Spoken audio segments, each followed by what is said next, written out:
Hello everyone, welcome back to my channel. Hope you've had a good week. Hope you're having a great weekend. I thought I'd make another video today about some new thoughts that have come up on my interpretation of the history of tarot, right? The history of tarot and playing cards, right? And I had some ideas that I was thinking about recently. Which and obviously I've already made some posts recently explaining my theories about how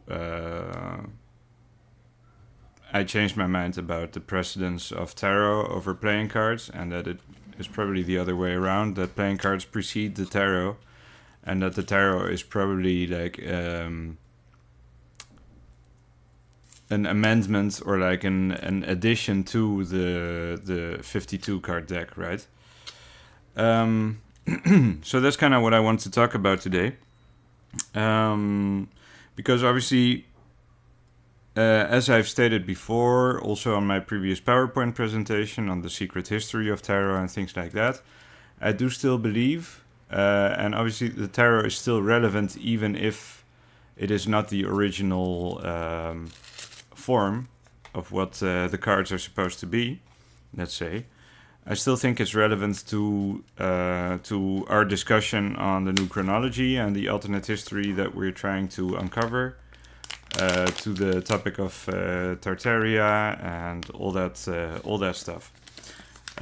So I hadn't really gotten around to that just yet, even though, as is often the case in my videos, I did cover it to some degree in my previous presentations as well, right? Because, for example, in my PowerPoint presentation, I did mention the Mamluk cards, which are the predecessor of both the tarot and the 52 card deck, which is obviously interesting because the Mamluk cards, Mamluk playing cards themselves also consist of 52 cards, right? The only difference being that the court cards have no faces depicted, because obviously they're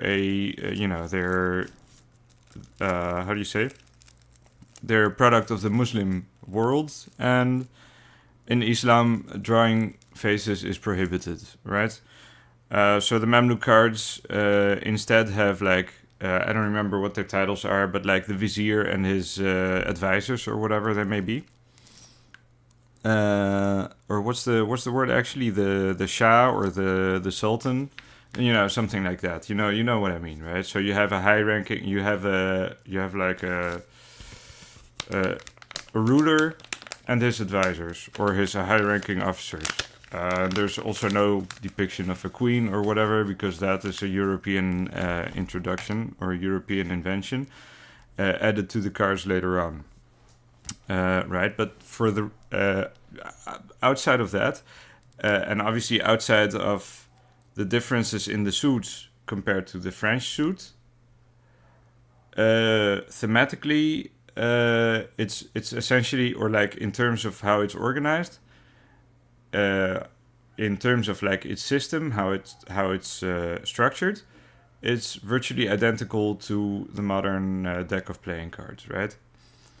But obviously, like the suits look more like the Tarot de Marseille. So those are, those were introduced in Italy via the Mamluk cards. So you have the cups, you have the swords or scimitars, and you have the sticks, which in the Mamluk cards are polo sticks or something like that. And then the coins, right? And the coins are still referred to as deniers, or dinars, basically, right? Which is an Arabic currency, and so on and so forth.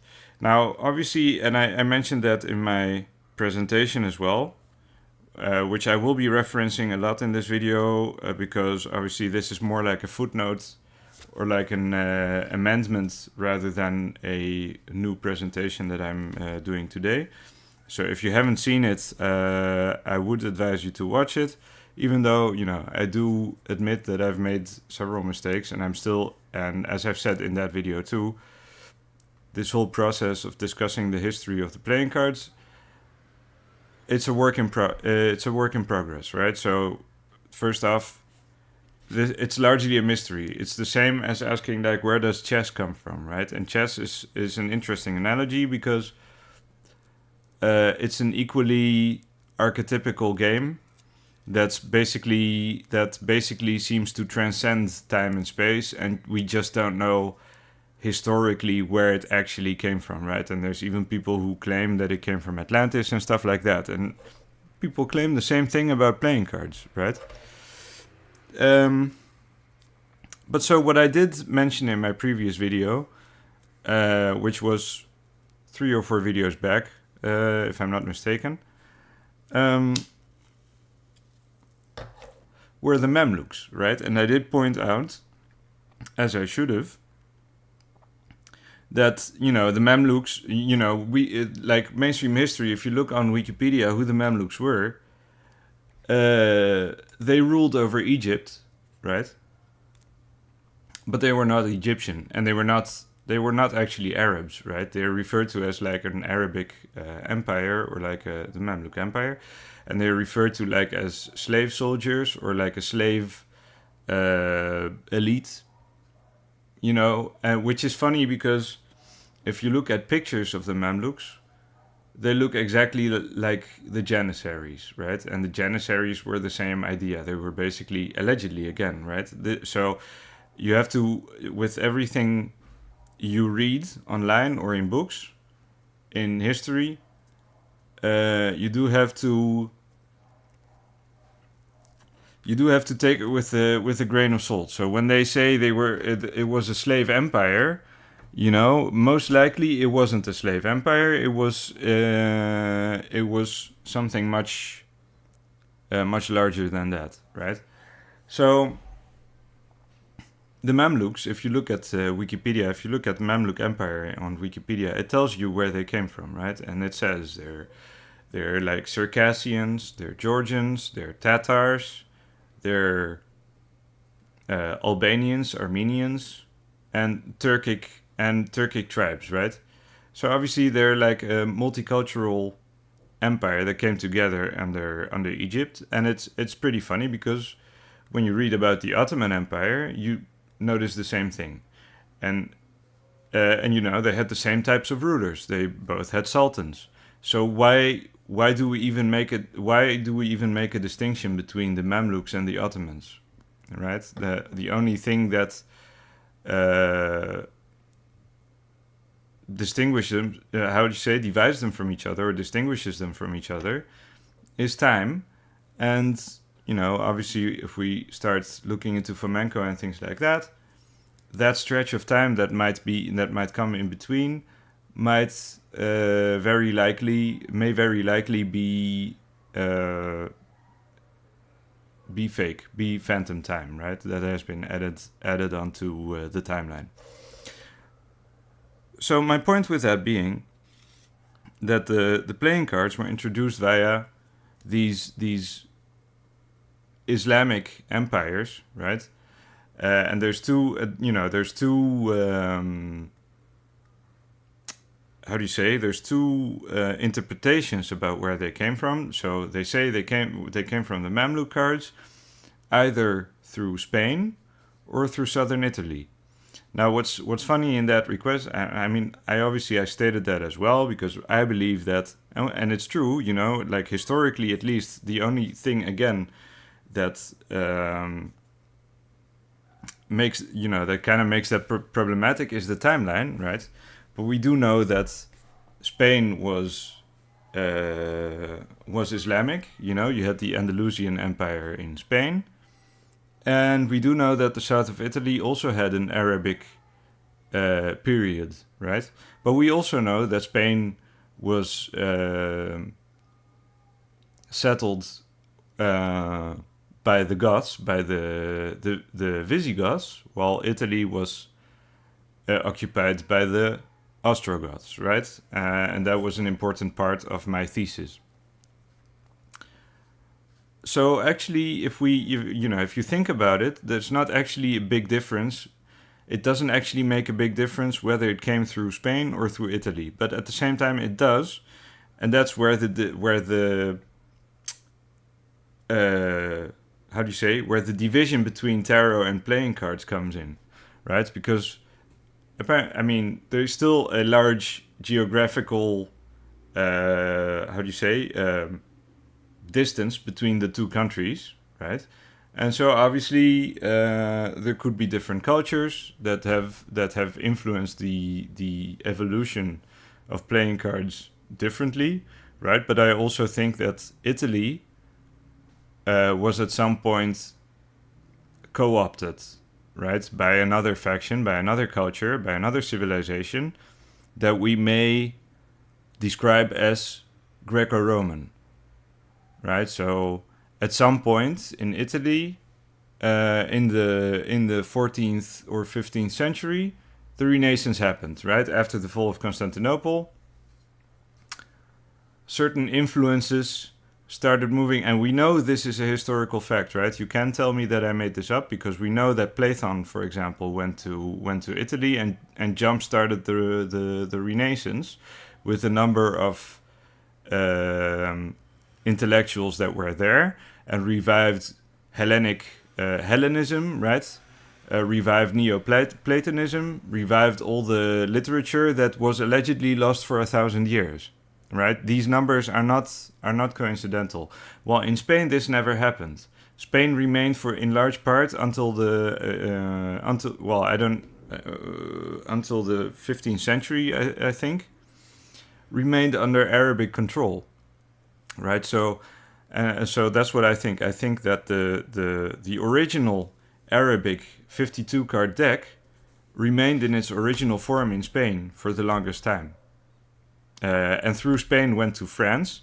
And so while in Renaissance Italy they were developing the tarot of the tarot, which later became the Tarot of Marseille, the Tarot de Marseille. In France, they were already in the 15th century developing the French suits, and obviously, they say they had influences from Germany and from other places. But I actually think that the first, that actually the French were first, and that the Germans probably changed out the suits into other things just to probably for I don't know, for whatever reason, right? And that this was an exchange that kept happening, and they kept influencing each other, right? And obviously later on, you had this whole dissemination, and obviously in France, you had the introduction of the Tarot de Marseille, which shifted the perspective of French card makers and publishers and printers. And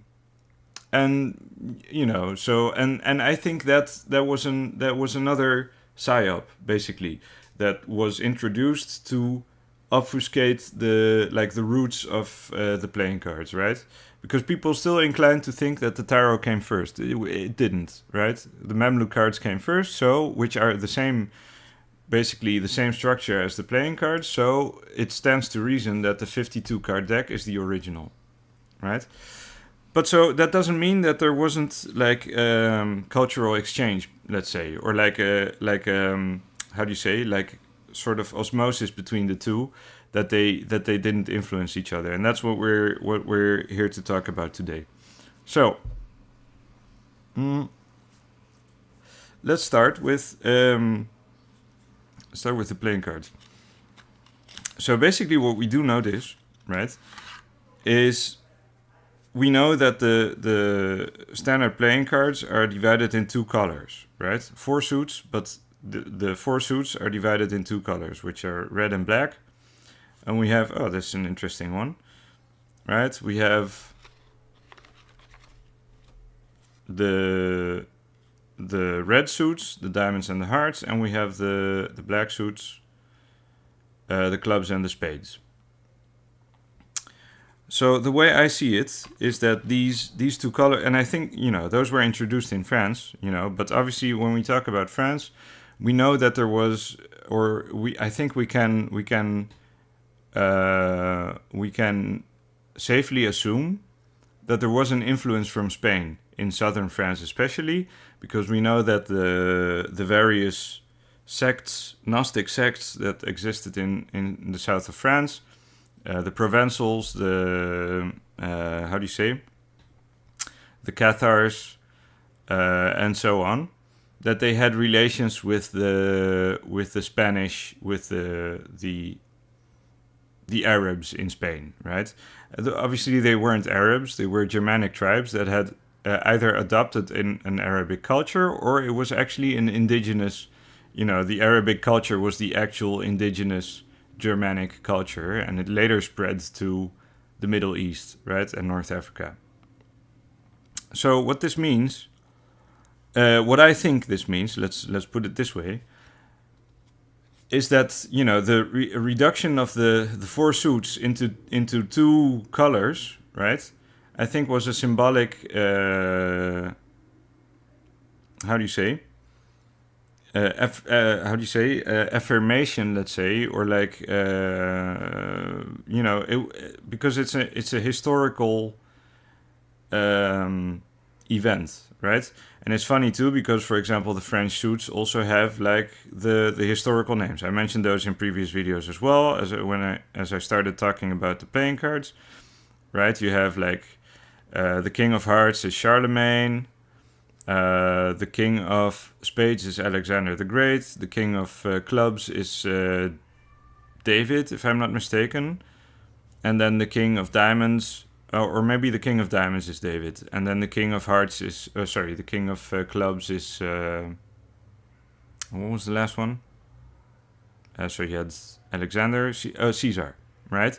Either one of the, maybe Caesar was the King of Diamonds after all. Something, you know what I mean, right? I mean, it doesn't really matter. The whole point of that is that, these characters in the playing cards, they're anachronistic, right? And they don't make sense when you put them together. So, for example, in large part at least. So, for example, the jacks, they're all the palatines of, not all of them, most of them. So like three of the four jacks are the knights of Charlemagne, right? You have Holger Danske, you have La Hire. La Hire is not a palatine, but it's a French hero, so they added him. But I think symbolically he would probably be considered like a knight of yore, something like that. Hector. Hector of Troy is the jack of... I don't remember which jack it was, but he's like one of the jacks. Which I mentioned previously as well, because Hector of Troy,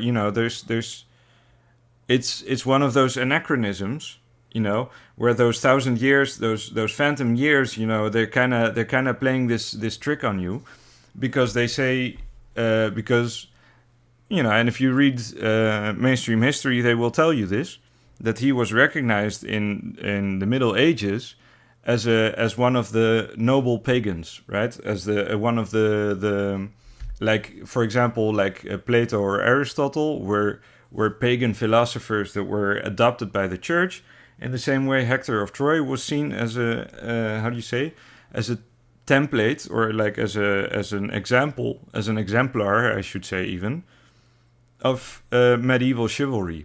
Right, even though he wasn't a Christian warrior or a Christian warrior, he is considered the equivalent of a crusading knight in medieval European terms. But at the same time, if you take this if you filter this through the lens of Fomenko, let's say, right, there is this whole discussion that Troy may have been Jerusalem, in some capacity, like in a similar situation to Jerusalem, or that Troy may have been Constantinople, and that the siege of Troy was the siege of Constantinople and the siege of Jerusalem, and that those events should actually be superimposed over each other, and that they're actually the same event.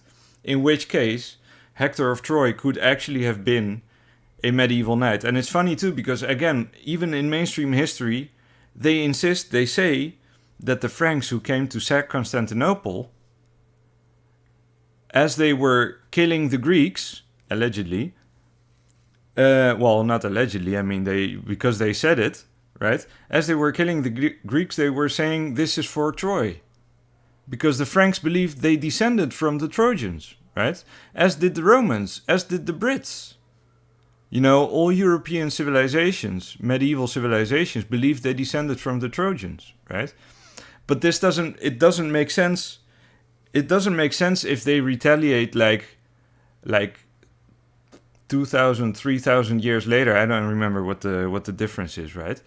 In the same way that it doesn't make sense that the Crusaders want to avenge the death of Jesus Christ 1,000 years after it happened. You know, it doesn't make sense. But if those 1,000 years don't exist and those events are actually compounded on top of each other, then it does make sense. And then it does make sense that the Franks are, you know, because then we're not talking about 1,000 years, we're talking about like maybe 50 years, maybe 100 years at most, right? And it's still fresh in people's memories, which is even funnier, you know, because, for example, right, this whole thing, they say, right, that the Franks lived in the Dark Ages, and that Constantinople was the last bastion of civilization, and the Westerners were all barbarians and things like that, and they had no Greek literature. So how did they even know about Troy? How did they even know what they were avenging when they came to sack Constantinople? You know, this only makes sense if the Renaissance is a fraud, right?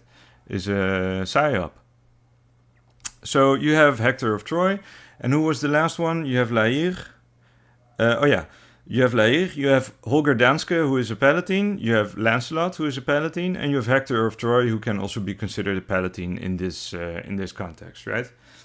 And obviously, not only that, you have you have a city of Troyes in France, right? So you could have an Hector de Troyes, you know, just like you have Chrétien de Troyes, who wrote the how do you say, the Le Mort d'Arthur, you know, and stuff like that. And you go on, and we can go on with the queens. The queens were what was it? Judith. Pallas Athena.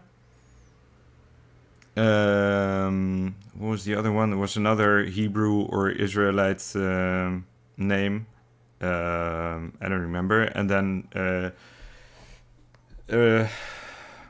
Argine. Yeah. So Argine is like an anagram of Regina. So that means queen. So maybe they ran out of ideas for the fourth queen, or they were just, or maybe there is an Argine that actually existed, you know, who knows.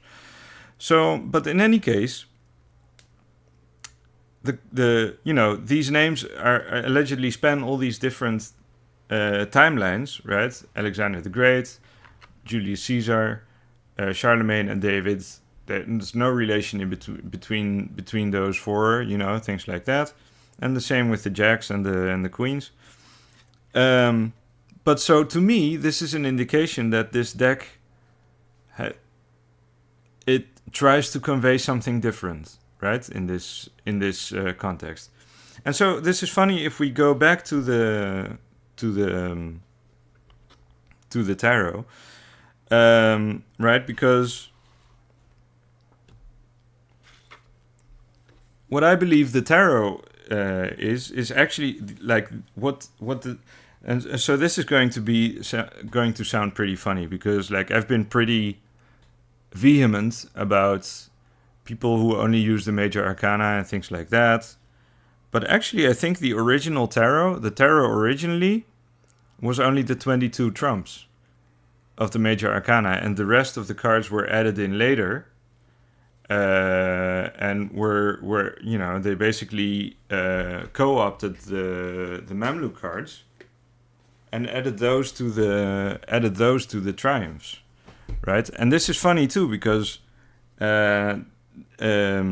you need to watch this one channel. I've recommended it before. It's Play in Games. Play dash in and on games and then games.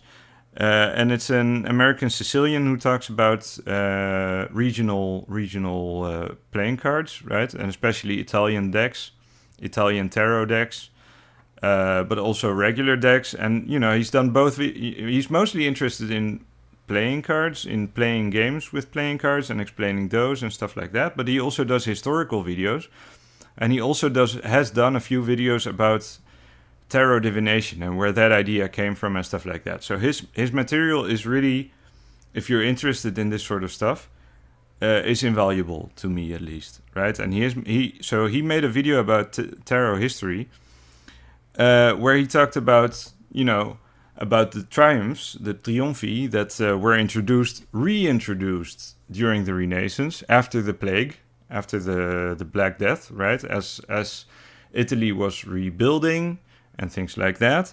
And obviously there's a lot of stuff that's very suspicious about the Black Death, right? About the plague and about what happened in those times, right? And I think that is one of those factors where those that could explain how those phantom years even happened, right?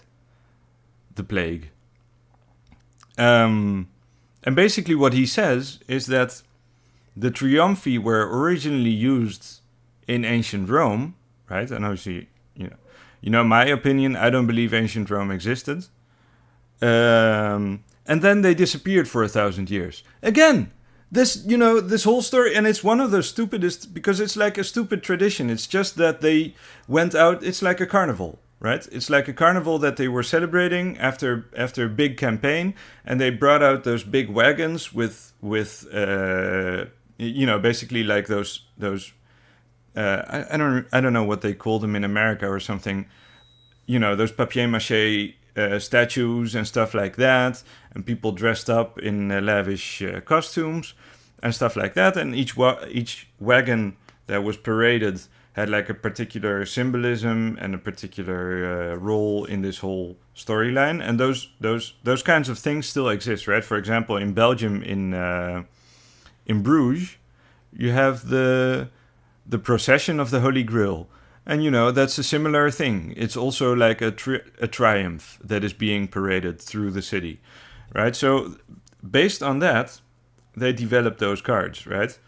And that's where the triumphi come from. And those were reintroduced in the Renaissance after Greek and Roman literature was reintroduced in Italy, right? And it's funny too, because there's a lot of analogs between Renaissance Italy and the image we have of ancient Greece, right? Because they were city-states that were constantly at war with each other.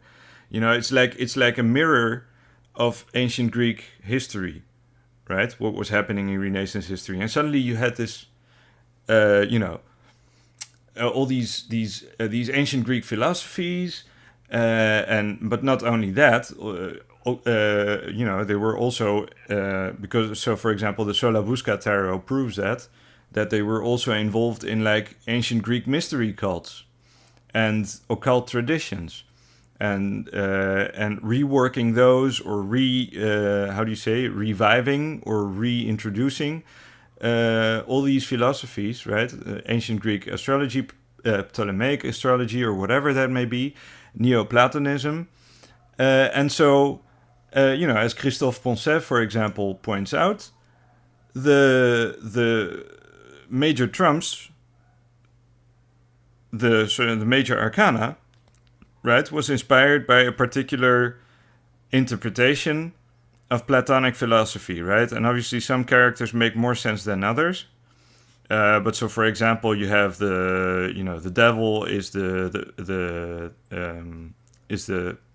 Platonic cave. Right, the Plato's cave, The tower is the realization that we're living in an illusion, basically. The star is basically, getting acquainted with reality again, and then you have the moon and the sun that basically reintroduce you to the light of reality, to the light of wisdom, right, and so on. And then it's mixed in with Christian symbolism and stuff like that, and obviously it's also mixed in with the Triumphi, right? Because the Triumphi themselves, allegedly at least, also had their own symbolism that was kind of rediscovered and reintroduced and added into this whole structure. And what's even funnier is that, just like you have this whole arithmetic numerological calendrical system within the playing cards, Christophe Poncet had demonstrated how Ficino had created a similar system within the major arcana, and he made 3 rows of 7 cards, right? And he was working from high to low, right? So he was going from 7 to 1, and then from 14 to 8, and then from 21 to 15, right? Something like that. And those corresponded to the 7 planets, because then we still, they were using the 7 planets. Obviously, the sun and the sun and the moon don't count. And then the Joker obviously, the Fool obviously always falls out of this spectrum. And this made me think, because what they then did is they, and maybe that was to hide this philosophy, right? Or to obfuscate. So either it could go 2 ways. It could be to like protect their own philosophy that they had reintroduced through the Triumphi playing cards, and added those, and so they added those into the Mamluk deck, so that people wouldn't suspect that there is something deeper going on in the tarot. And then, in order to make it more natural, and to for practitioners to understand the system, they created a deck that is divisible by 7, right? So you have now 78 cards, of which the Fool is always like falls out of the spectrum, or is like the exceptional card, or like just like the Joker in playing cards. Technically you don't count him because he's the number 0. And so the rest of the cards are divisible by 7, so you got 7 groups of 11, or 11 groups of 7. 7 groups of 11, actually, because what you then get is, how do you say? You have the 21 major arcana, plus 1. And then you have each suit in the tarot is 14 cards. It's 1 card more than in the playing cards, so it's all 7, 7, 7, 7, 7, 7, 7, 7, and so on. Right? So it's a very, actually, the arithmetic within the tarot, because I was thinking about that, because I made I staked my claim, I made a thesis saying that the numerology, like the mathematical system behind playing cards, is unmatched, And I was wondering what was the mathematical system behind the tarot again, and it's just this: it's all 7s, right? So you have the Magician up to the Chariot is the first group, then from Justice up to Temperance is the second group, then from the Devil to the World is the third group. And then you go through the suits. So King, Queen, Knight, and Page, 10, 9, 8, 7. 10, 9, 8, 7, which is funny because it ends on 7. Oh, wait, I went too far. So King, sorry, let's put me up on there. So King, Queen, Knight, Page, 10, 9, 8. Okay, yeah, 8. And then 7 to Ace, and so on, right? So you can divide each suit into 2 groups of 7, and then you have like a whole row of 7s that you can stack on top of each other, right? And that's just all there is to the tarot. Everything else, that all the correspondences that exist in the tarot, that people teach in their books, that people espouse, right, are just projection. They just project their systems onto the tarot, right? You have the 22 letters of the Hebrew alphabet that correspond to the 22 major arcana, which is bullshit, by the way. You have the 12 signs of the zodiac, along with the planets that are like haphazardly stuffed into the major arcana, and then also kind of haphazardly added to the minor arcana, right? And then you have the problem that you have 14 court cards. Sorry, no, not 14. 16 court cards rather than 12, like in a normal playing card deck, right? So they want to assign the 12 signs of the zodiac to the court cards, but they can't because they have. Well, they can, they do, but then the pages are kind of left out. So the pages don't have any correspondences. They just kind of too bad, you know. So it's a very haphazard and how do you say, clunky system, you know. Well, the playing cards, you know, I can recite this whole story every day as much as you like, right? So it's just perfect. It's just 52 cards, 52 weeks of the year, 4 suits, 4 seasons. 13 cards per suit, 13 weeks per season, right? Okay, that's not that special, but at the same time, the 13 cards are also the 13 phases of the moon. And then you go on, you know, if you add all the cards, all the values of the cards to each other, you get like 364 plus the Joker is 365 plus the second Joker is the, how do you say, the jump year, right? You know what I mean. And then, you know, and then I discovered that you have 22 reversible cards, so that they also incorporate. And this is funny because what I think happened is, you know, because what happened, you know, how was the Tarot de Marseille introduced in France? France conquered the Piedmont, right? The Piedmont in Italy, where they were printing the first versions of the Tarot de Marseille. Was conquered by France, and they still speak French there, by the way. Not all of them, but like a big part of the population, if I'm not mistaken. And they took the tarot with them, and that's how it became. But what I think is that what the French card makers did, because as they were refining their new vision, you know, their new system of the playing cards, because this was as I've stated multiple times, it was an incremental process, right? In the beginning, you didn't have the indexes in the corners, and you didn't have, you know, so you didn't have pips that were mirrored, right? So originally they were all facing up, facing in one direction. So if you got it upside down, it was all reversed, right? You didn't have and this is important because that's what I'm going to get back to, right?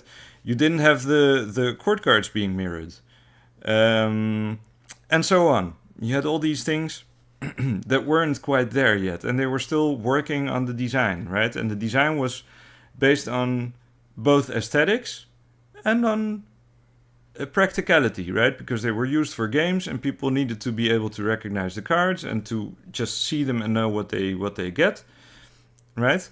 And so what they started doing, and what I think happened, is that they saw the tarot before it became hype in France, and they saw the 22 cards, and they did their calculations, right? And, you know, if you take those geometrical symbols and you factor in the fact that some of them are symmetrical and some aren't, right?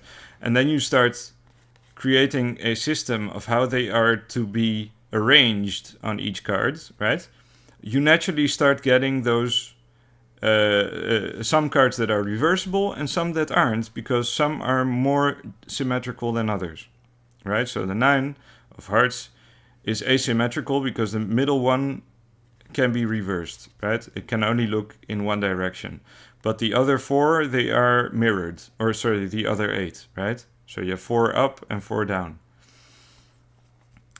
and this is a, this is an objective mathematical or geometrical calculation, that has been made here, right? And this is, and I'm not, this is the standard now. So if you're getting a bicycle deck, or if you're getting just your regular casino quality deck that is legal for any game anywhere in the world, you will find this pattern. There are 22 reversible cards, which is the same number as the 22 cards of the major arcana, which cannot cannot be coincidence, because it is a, how do you say, it's determined by the rules of the design of the cards. It is not coincidental, right? So someone made this decision, and maybe it wasn't the French, maybe it came later, right? But I do think it was, probably based on like esoteric knowledge from, like, because obviously the playing cards, companies are all owned by Freemasons and stuff like that, right? So they're neck deep into this shit. And I know, I'm convinced that they know that this is a scam, right? I'm convinced that they know that and because they're the same companies that are selling both, right? And so what they've ended up doing now is they've debased and defiled both traditions now, right? So you have the Mamluk or Tartarian playing cards, and you have the Greco-Roman playing cards. Let's say, I'm going to use air quotes with these, because the only Greco-Roman playing cards are the 22 triumphs, right? Are the major arcana. Those are actually the real European edition, invention, let's say, that are unique compared to the playing cards, right? And obviously, I don't think they're even that unique. I've started thinking that the major arcana are basically just, because if they were unique, or if they, let's say, if they really were a valuable addition, you wouldn't have this plethora or this multiplicity of designs and interpretations and rearrangement of the cards. They wouldn't be changing, right? They would be more like this, that they would have a standardized system, right? And so there wouldn't be a debate about which tarot deck is the best, right? Whether you should be using Rider-Waite or the Thought Tarot or the Tarot de Marseille, because everyone would agree that the system is perfect, right? But playing cards have this perfection, right? And I believe this is the original tarot as well, right?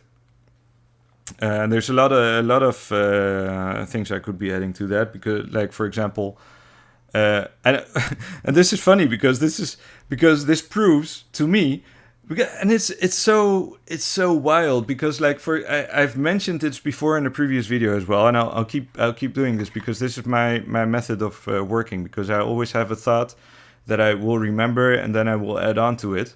And I will always self-reference, previous thoughts and things I've said in my videos or in my discussions, But so you have this, you have various claims about where the word tarot comes from, right? One say it's from Taruk or something, from Tarut or something, from Arabic, which supposedly means path. But if you look it up, it doesn't exist, that word.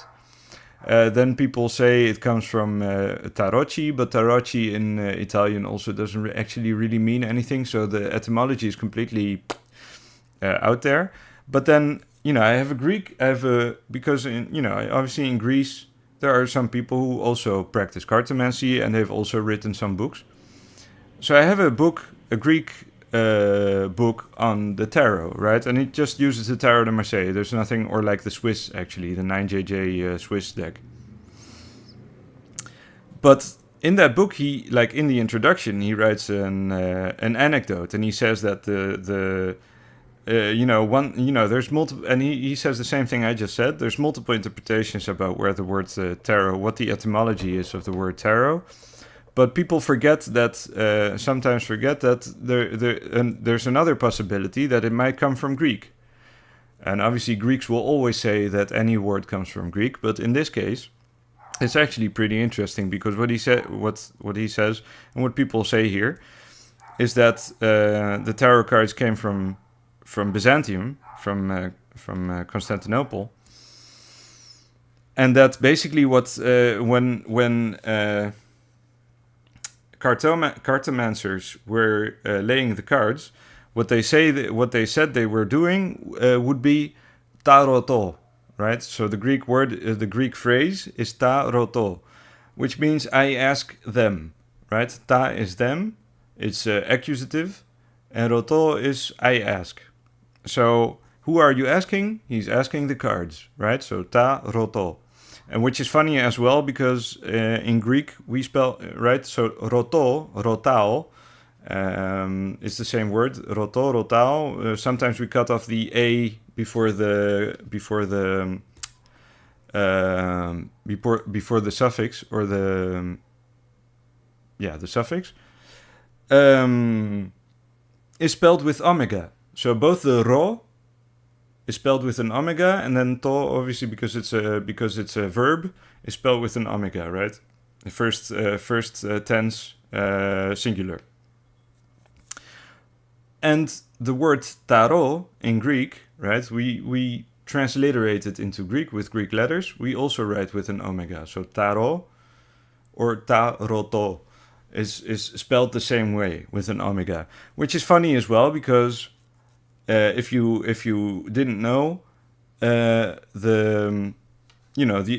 say the alpha and the omega, the name of God, or like God is the alpha and the omega, and in Hebrew they say aleph tau. So in Hebrew, because they don't have the vowels, the last letter is the tau, right? Is the T, and in the tarot, obviously you have both the T at the beginning of the word and you have the omega at the end. But so if you switch the T, if you read the tarot, if you write tarot, and you go for, in your mind, you switch the T to the end, you go aro, taro, taro, taro, taro, taro.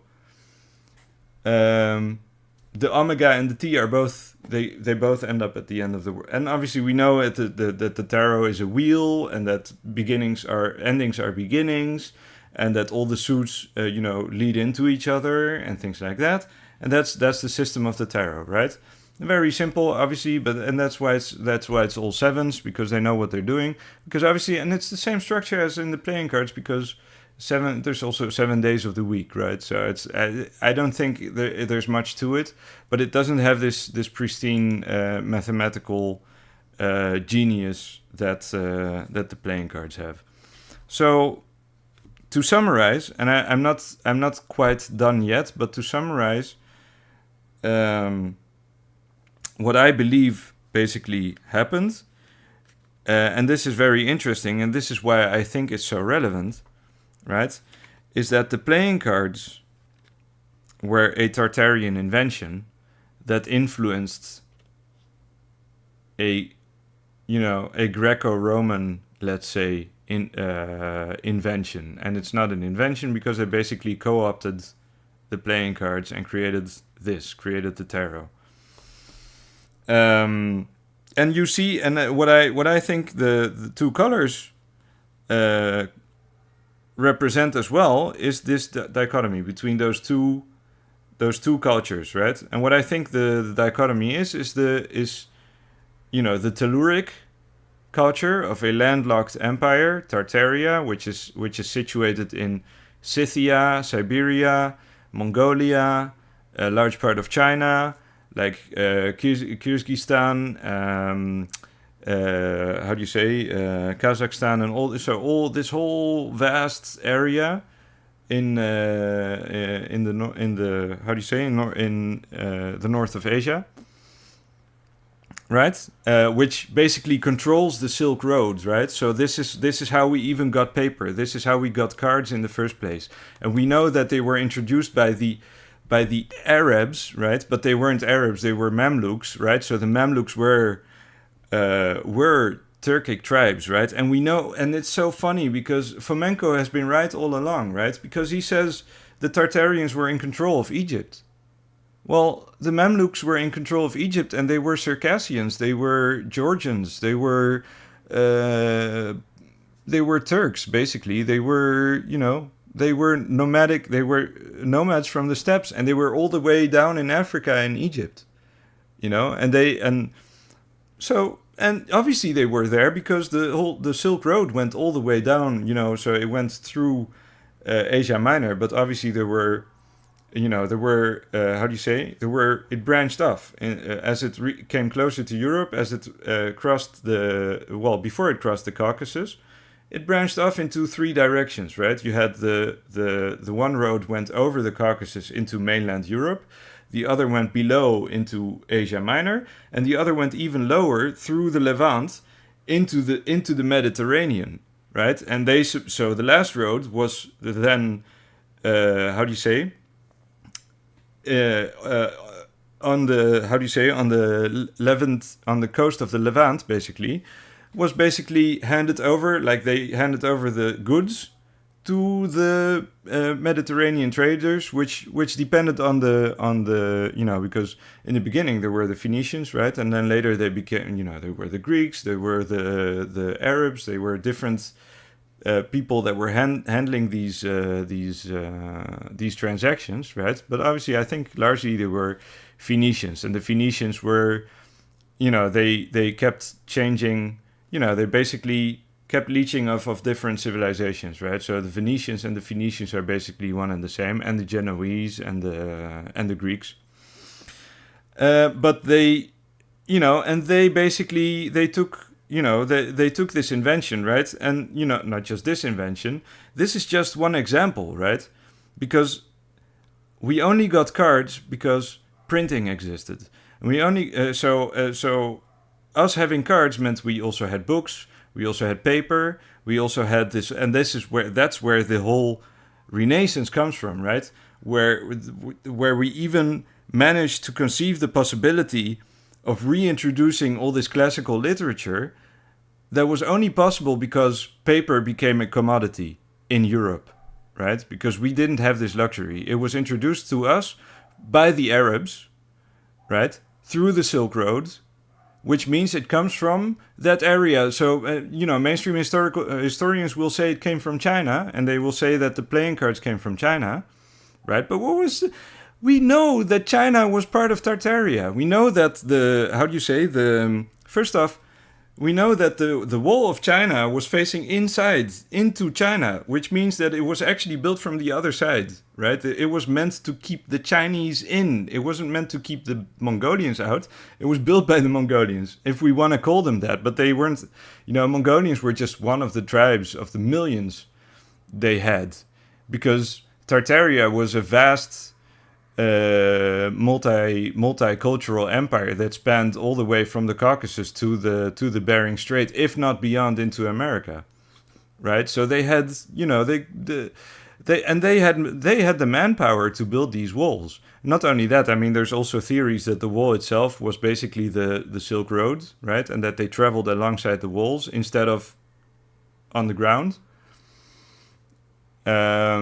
Which is another. I mean, I personally, I don't think that's such a strange idea. Honestly, I think that's very possible, and it's funny too because the Chinese wall was based on allegedly Roman, measurements, right? Which means that there was either there was a much older,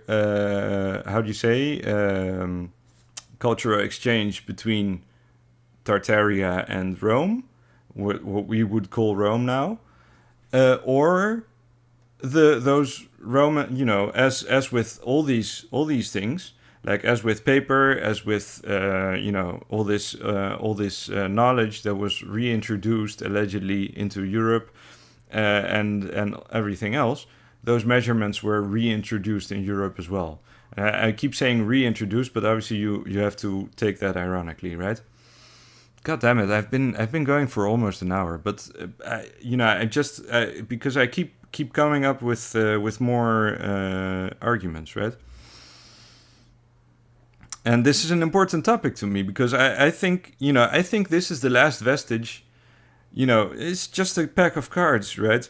And their mysterious origin is so strange, but at the same time, this is the one thing they couldn't falsify.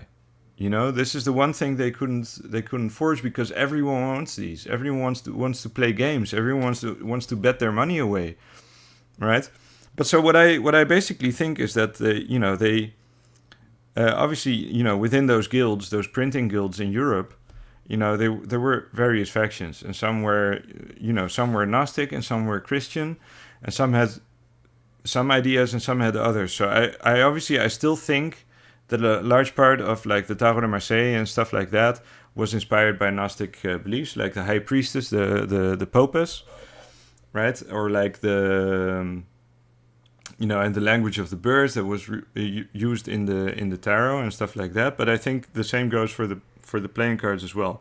But I also think that the other way, that the tarot was also at some point co-opted by not the church, because obviously it was how do you say, it was an anathema to the church, but by church agents that were employed to corrupt these traditions, right? And they also went to work with the cards. Cindiella, te leone, Tora, te leone. They also went to work with the cards. So both these systems were co-opted by the Freemasons, and they took the real system of playing cards and made a how do you say, a gambling commodity out of them, right? And created all these like draconian how do you say, legislations and systems and etiquettes in casinos and stuff like that, so that people keep buying new decks and they can't get acquainted with their decks, and then you get this consumerist how do you say, mentality for the cards that were the actual that contain the actual mystical practice, while the cards that are at best a how do you say, like a teaching tool or a mnemonic tool for what these cards are supposed to be, those are sold as the real deal. But it's the same companies selling you this shit, and obviously, but playing cards you can find a dime a dozen. So you can also get like from Chinese companies, or you can get them for cheap, and there's no copyrights. So you can make your own even. So you don't actually have to give them your money. And even if you do, it's like $2, $6, maybe. Maybe if you get a super special card deck, you pay like maybe $15, maybe $10, So I paid like $10 for these. But the funny thing is, like, the more expensive they get, the less valuable they are. The less they actually have to offer, because then they start adding design elements that actually distort the system of the playing cards, So that's actually pretty funny. But so if you get a normal bicycle deck, or if you get, you can get like this one, like a Modiano, like a plastic deck, or you can get Chinese plastic decks, and those are fine too. And they just work fine, But but so what I think the tarot is, it's two things, right? On the one hand, you have this thing of the triumphi, right? And either they took the playing cards and they dissected them, and they found the system, and it was made by some, or they were made in tandem with each other, let's say. The French suits, because obviously the French suited playing cards, they're not the same as the Mamluk cards, right? The Mamluk cards don't have this these symmetrical and asymmetrical suits, right? The Mamluk decks have the Latin, or what we now call the Latin suits. So they're like the Tarot de Marseille. You have the sticks, the cups, the coins, and the swords, right? So they're not all symmetrical. They don't have the same mathematics behind them. So this is a later invention. This was created by, I don't know, by the French, or by the printing guilds, or by the Freemasons. I don't know. But so the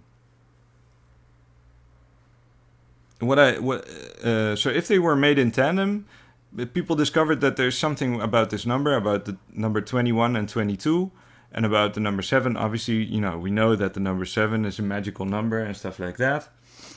And so maybe maybe the tarot was developed, and I've mentioned this idea before.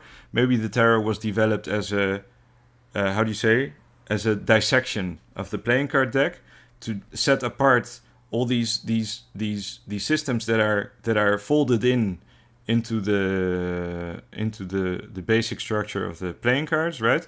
And so they, instead of the reversible pips, they extrapolated them into the major arcana, right? So they took the Triumphi and they projected those into that, right? But then you had this whole system of the sevens, and so they went like, okay, let's add these extra 4 court cards, the pages, and then they were like, yeah, and so on, and that's kind of how that evolved. Or it was the other way around. They just added the Triumphi, and then the French side, or the Freemasons side, who were making the playing cards, whatever, I don't know who they were, and they were like, okay, this is actually a pretty interesting idea. Let's incorporate that into the playing cards. And maybe it was just happenstance. Maybe it was just coincidence. I don't know. I don't know what to tell you. But I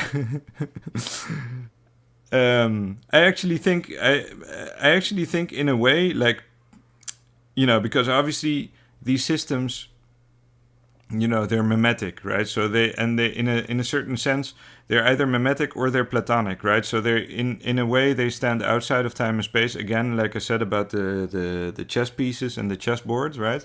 It's just basically like how do you say? It's based on the laws of necessity, on certain natural laws on which on which we have built our geometry and our mathematics, right? And we've applied that to a system that is being used for a game. So these systems, in a way, they stand outside of time and space, and so whichever of the two it is, I do think that the tarot is like a like a dissection of the playing cards, right? Like in the same way that you study anatomy, right? You take a corpse, you cut it open, you take out its, you put in these pins and you hold its skin open so that you can study its musculature and its entrails and everything like that. Both for medical reasons and for artistic purposes. That's something they did in the Renaissance, guys. And Fomenko talks about that as well, right? And I think that's the philosophy that the tarot is based on. It's actually very macabre, right? Well, if you want to have a functional system, you need to put all those entrails back in, and fold it all back into its original structure, and then you get this again, right? I do think this is the original system, as I've repeatedly said now multiple times, and I think I'm kind of because obviously I'm repeating myself, and I don't know how long I will keep repeating myself, because obviously that's it's a long I'm still searching, I'm still researching and things like that. There were a few other things that I wanted to talk about, but maybe, well, look, there's this, for example, right, the Genoese tarot, right? It's a really funny thing, because I keep coming back to this deck, because it both, I do get the impression that it has that it's based on some level of esoteric knowledge, right?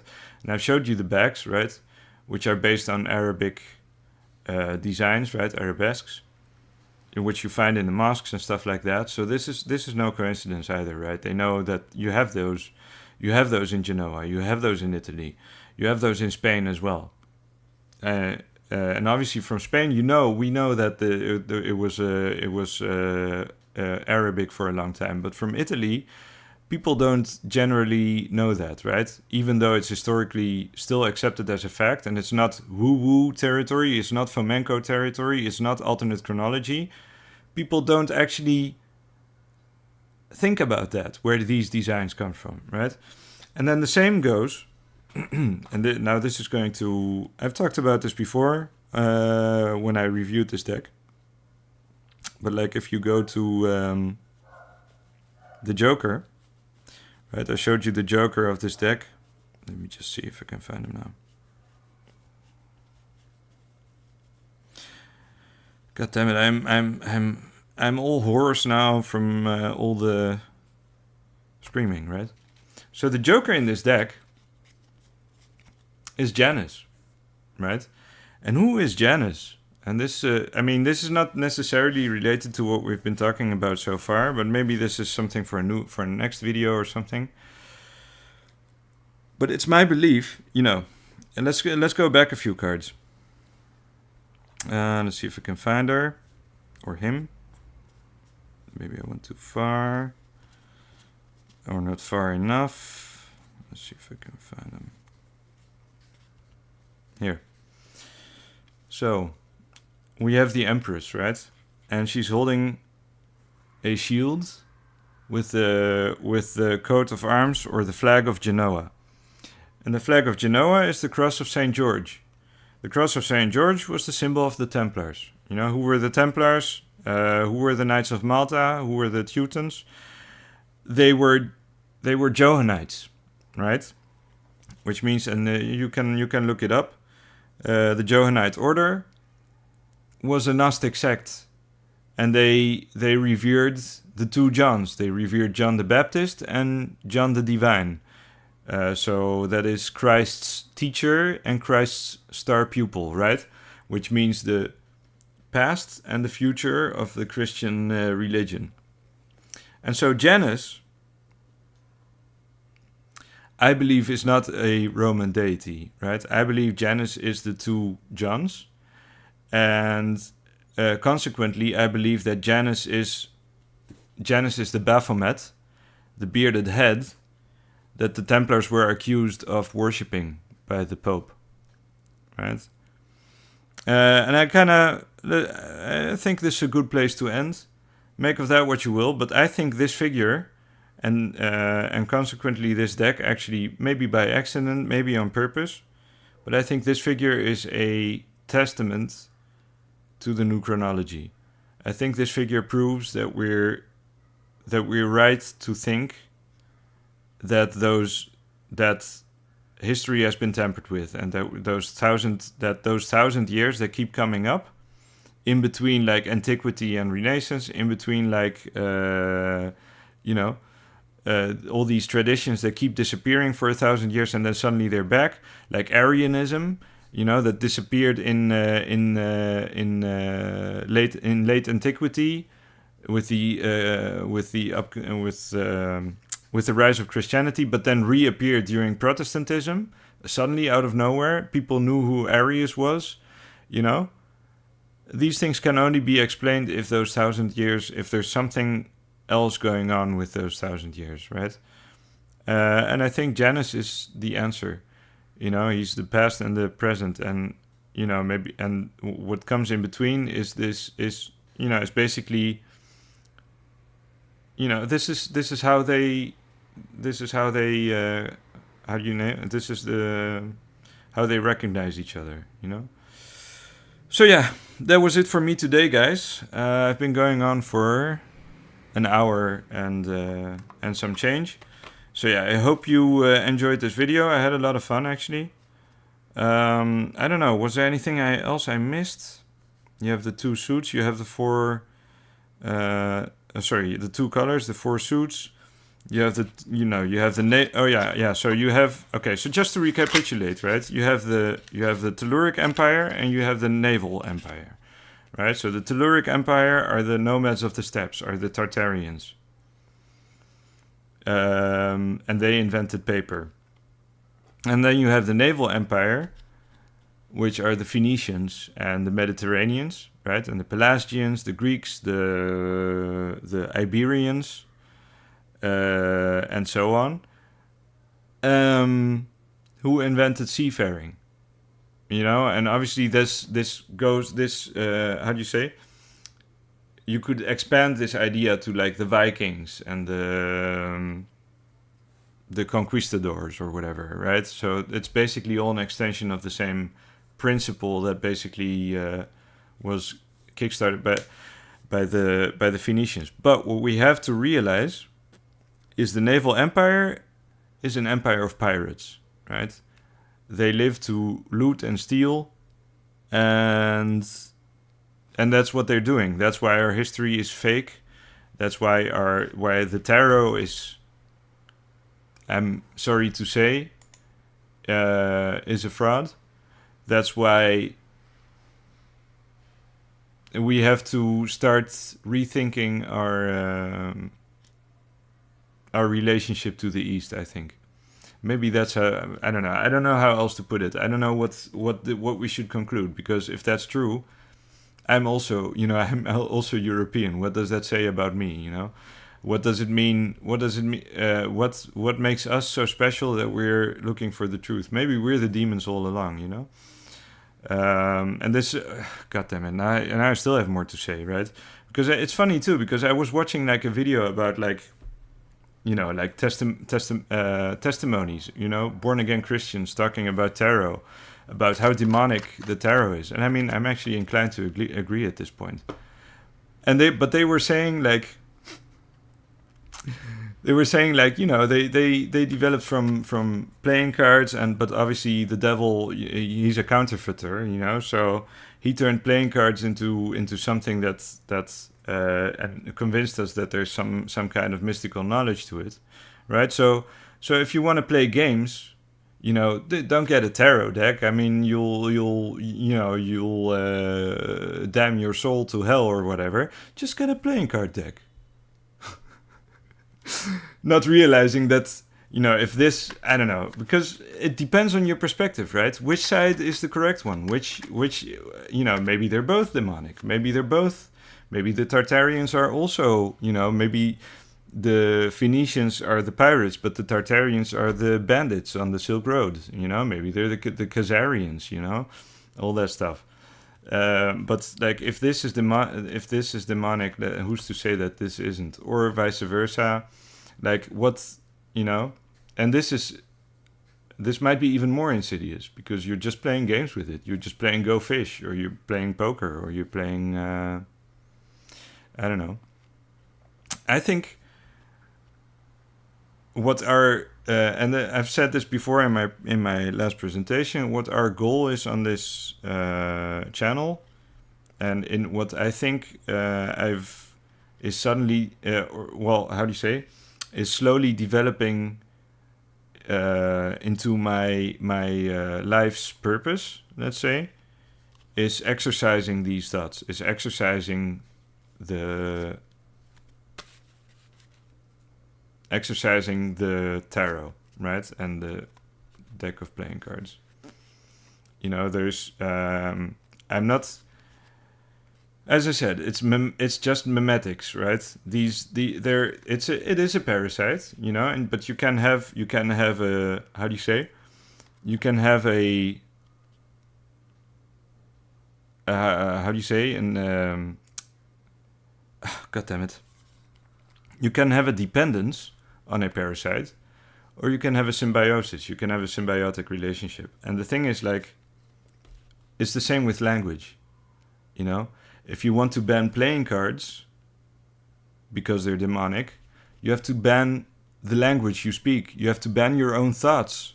You can't even communicate to people, because language itself is demonic in the same way.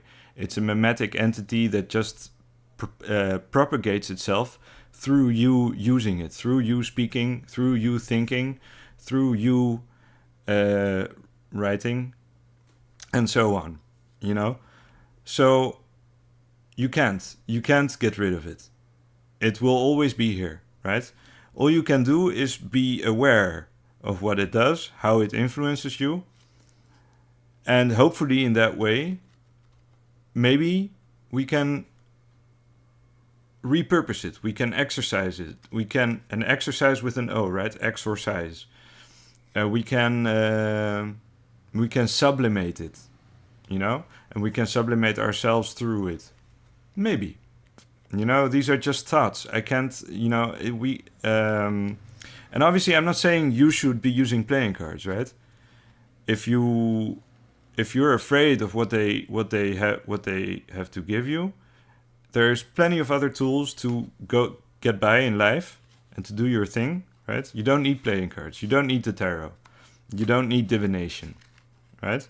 But if you're like me and you're interested in knowledge and in uncovering these truths and piecing our hidden history back together and making sense of the world, you know, because I don't want to, and again, I don't want to toot my own horn or something. I don't want to be, and I don't think I'm special or anything, because I'm how do you say? I'm very useless in other things, right? I'm not practically minded, but I'm a philosopher. You know, that's my how do you say? That's my Tao. That's my way in life. That's my lot.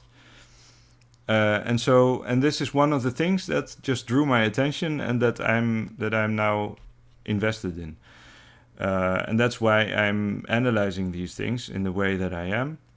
And so I hope this whole discussion is adding something new to your, you know, if you're interested in these things, if you're learning the tarot, if you're learning playing cards, if you're interested in divination, into magic, into the occult, into philosophy, into the hidden history and all that stuff. I just hope I've been able to make you aware of how maybe, and again, the things that I've been saying are, they're largely just theories. But although I do think that I've been right all along in some sense, right? But I just hope that I've been able to offer something new, right? I'm not just sitting here reviewing decks. I'm not just sitting here, doing the same thing. You know, I'm not doing mass readings for people. I'm not even doing readings, basically. I've done some on video, but, you know, I'm not doing readings. It's not... I don't even... I mean, I use them for myself, but I don't consider what I do actually divination, right? I just play games and, I just lay cards. And what I'm mostly interested in is synchronicities, right? So I'm mostly interested in like the patterns that I get. Recently, that's kind of how my method has been developing, right? I wrote my book on the Hand of Fate, right? And that got me into this rabbit hole, right? Not what I've been talking about now, but into like how I use the cards now, right? So I'm just interested to see in like what the chances are that I'm gonna get something interesting, right? So recently I got a few pictures. You can look them up on Instagram, right?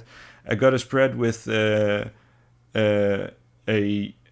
was it? Jack of Hearts, the Joker, the Black Joker, and then the Jack of Spades. You know, and so the Jack of Hearts and Jack of Spades, they're looking in opposite directions, away from each other, and then the Joker in the middle. And that's what made me think about Janus. That's why I started talking about this little epilogue that I did today, right? So JJ, and also you will, if you've read flamenco, if you watched videos about flamenco or by flamenco, you may also remember that he's talked about the letter J, right? How the letter J is a recent invention that was introduced in about the 17th century, 16th or 17th century, right? And, you know, and how those, the dating from like buildings and works of art and coinage from those times, from the 15th century and stuff, you know, when they have the year, they say it's J and then 565 or whatever it may be, you know, J 500 something, which now is interpreted as 1500 something, but actually is, you know, they started adding those J's and then later it became a 1. And that's another proof that flamenco posits that those 1,000 years have been added into history and slowly been incrementally been introduced into all these daily objects that we use, so that people get used to it, right? So it's been purposeful too. It's not just been accidental. I don't believe that, right? And so Janus is the same. Janus, the name Janus starts with J, guys. And if you read the Bible, if you read the Old Testament, almost all the chapters in the Old Testament, you know, Jeremiah, I don't know, I don't remember all the names, you know, they're all with J though, you know.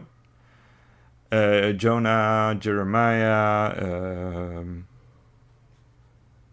well, you just open up a Bible. I have one, but I'm not gonna go pick it up now. We've been going on for long enough.